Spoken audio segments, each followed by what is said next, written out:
हज़रत इब्राहीम अलैहिस्सलाम अल्लाह के बरगुज़ीदा पैगंबर थे जो हर मामले में अल्लाह पर कामिल यकीन रखते थे। लेकिन एक दिन उन्होंने अल्लाह ताला से सवाल किया। उन्होंने कहा, ए मेरे रब, मुझे दुखा दे के तो मर्दों को किस तरह ज़िंदा करता है। अल्लाह ताला ने पूछा, क्या तुम्हें यकीन नहीं? हज़रत इब्राहीम अलैहिस्सलाम ने अर्ज़ किया, यकीन तो है मगर दिल का इत्मीनान चाहता हूँ। ये अल्लाह को बहुत पसंद आया।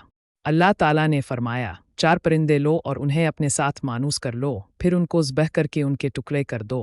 फिर हुक्म हुआ कि उनके टुकड़े मुख्तलिफ पहाड़ों पर रख दो और फिर उन्हें अपने पास बुलाओ, वो दौड़ते हुए आएंगे।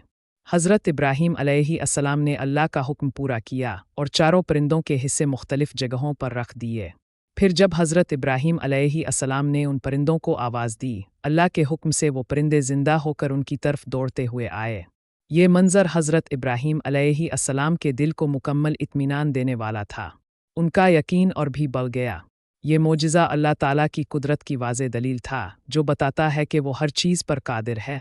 ये वाक़या हमें सिखाता है कि दिल का इत्मीनान और यकीन दोनों अहम हैं और अल्लाह अपने बंदों को ऐसे ही मोजिज़ों से नवाज़ता है।